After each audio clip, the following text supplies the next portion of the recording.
Now let's stay in the Lone Star State, shall we? Now, yes, I did say that CJ Stroud might mess around and be better than Dak Prescott, and I'm going to stand on that. Because what I saw the Houston Texans do was something to watch, especially for a rookie. So the Houston Texans dominate the Cleveland Browns in the AFC wildcard game, 45-14 in the rematch from Week 17, where Amari Cooper went off, had over 200 plus yards and a couple of touchdowns. CJ Stroud was not looking like a rookie. The Texans defense had 4 sacks and 2 pick sixes on back-to-back drives. Like I said, CJ Stroud, 16 of 21 for 274 yards and 3 touchdowns. His stats and Jordan Love's stats were nearly identical. They were off by like 2 yards. Devin Singletary, 13 carries, 66 yards and a touchdown. Nico Collins, who has stepped up to be CJ Stroud's favorite receiver and the number 1 option for the Houston Texans. 6 receptions, 96 yards, and 1 TD. Brevin Jordan, a tight end, really had a huge run for 76 yards and a touchdown. John Mechie, 3 receptions for 44 yards, and Dalton Schultz had a catch for 37 yards and a touchdown. Like I said, Texans defense had 2 pick sixes and 4 sacks. Steven Nelson had a pick six, and Christian Harris, the linebacker, had a pick six. Joe Flacco, 34 46 for 307 yards, 1 touchdown, 2 interceptions. Kareem Hunt, 8 carries, 26 yards, and a TD. Jerome Ford, 9 carries for 17 yards. Their leading receiver was David Njoku, 7 receptions for 93 yards. Harrison Bryant, 4 receptions for 65 yards. Amari Cooper, 4 receptions for 59 yards. Didn't have the game that he had in Week 17. And Kareem Hunt also had 5 receptions for 9 yards and a touchdown. Joe Flacco, he played good in the first half. You thought that this game was going to be a very entertaining game based on how Joe Flacco was playing. Joe Flacco was throwing the football effectively, getting everybody involved like he was playing. But that second half, the Houston Texans defense, and shout out to DeMeco Ryans. Getting that defense right, getting that offense right, getting that team right, should I say. Turning the team around, and in his first year making the Houston Texans a playoff team and making them advance to the AFC divisional round.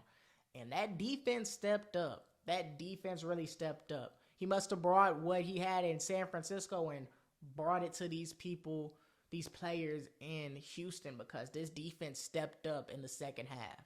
They really stepped up. Like I said, they had 4 sacks and 2 pick sixes on back-to-back drives. And that's what killed the Cleveland Browns. Those 2 pick sixes killed them. The momentum shifted. It really shifted. It shifted before that when CJ Stroud got the touchdown. But after that, when the 2 interceptions happened, the momentum was completely on the Texans side. And after that, the Houston Texans just poured it on them. And I want y'all to just look at some of these throws by CJ Stroud. Like, some of these throws were just pinpoint, calm, just throws. 3rd down and 6 right here. I think this was the first drop for the Texans. Getting hit as he throws and throws a bullet to Nico Collins. Throws a bullet to Nico Collins. That's a big time throw right there, which led to a field goal. And then on 2nd down and 20, the Browns defense, you just can't allow this to happen. You can't allow CJ Stroud to roll all the way to the right and have him have enough time to throw it to the left. You just can't let that happen. On a 2nd down and 20 play, you can't allow those types of throws to happen. Like I said, Joe Flacco played good in the first half. The run game, Kareem Hunt, they played good in the first half. They really did. But once this touchdown came to Dalton Schultz, and the 2 pick sixes came right after that, it was a momentum shift for the Houston Texans. They just started pouring it on the Cleveland Browns. And Joe Flacco, yes, he's had the most turnovers since he's came in. He's been throwing picks and turning the ball over left and right ever since he came. But he gathered these troops. To the playoffs. And especially after beating the Texans earlier in the week, just before the playoffs, you would think that the Cleveland Browns would have confidence on beating them. again. But the Texans proved them wrong. And I personally had the Browns winning. I personally had the Browns winning this game and advancing. But the Houston Texans really proved everybody wrong. They really did. And they did it in dominant fashion. I didn't expect them to win 45-14. I thought it was going to be a close game. And I thought that the Browns were going to pull away at the end. But CJ Stroud came in this game very calm, very poised. Didn't let the pressure of it being his first career game get to him. And he was just throwing bullets.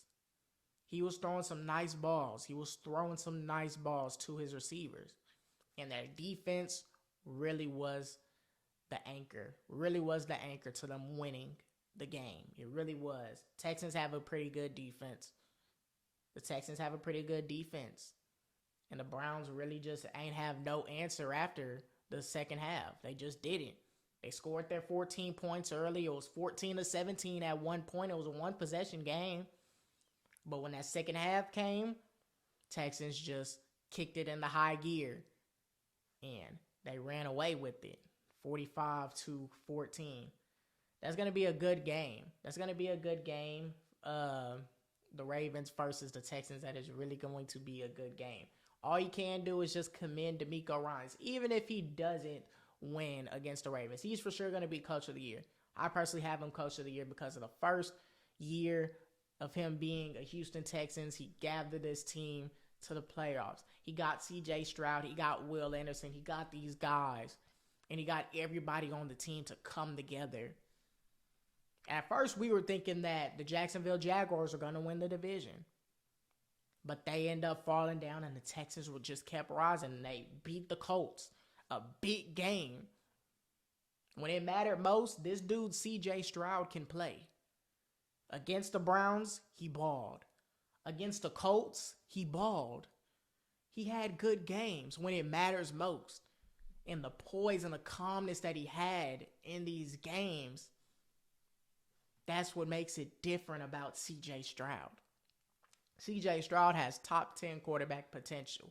He just does. You can just see it. And he doesn't even have the talent that some of these quarterbacks have.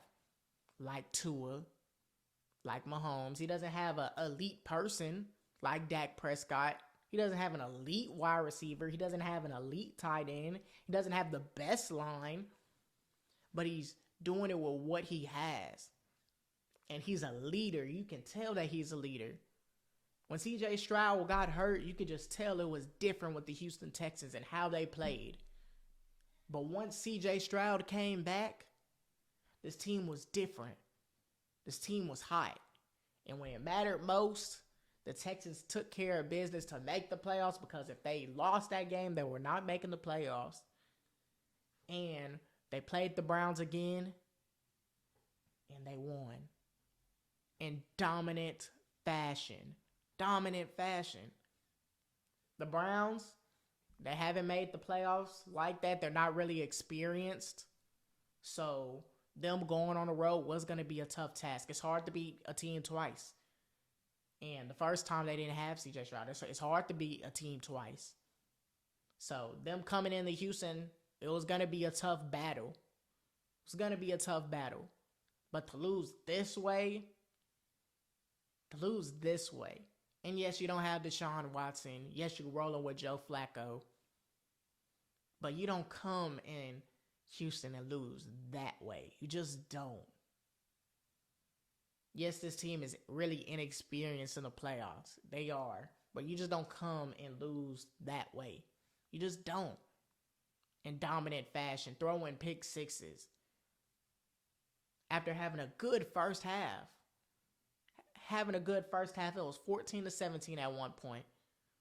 After that, the Texans scored off 30 points unanswered. 28 points unanswered. Literally. You can't allow that to happen, Browns. So, shout out to C.J. Stroud. C.J. Stroud might be, I ain't going to say it. I ain't going to say he's a top 10 quarterback. But he is better than Dak Prescott. He's better than Dak Prescott. Right now, after what I just seen, yes, this one-year player, this one-year rookie, is better than Dak Prescott. I will stand on that. Y'all can argue with me down in the comments section, but I will stand by that. I wonder what 10 quarterbacks, top 10 quarterbacks, and I'm not going to put it in no order. You got Burrow, Mahomes, Allen, Herbert, Lamar Jackson, that's 5, okay? I don't know. But what I will say is CJ Stroud is better than Dak Prescott. He's the best quarterback in Texas. Y'all could argue with me on that one. But CJ Stroud, after what I just seen from this one playoff game, is that dude for the Texans. He is their franchise quarterback. This is all I needed to see. So shout out to the Houston Texans for taking care of business.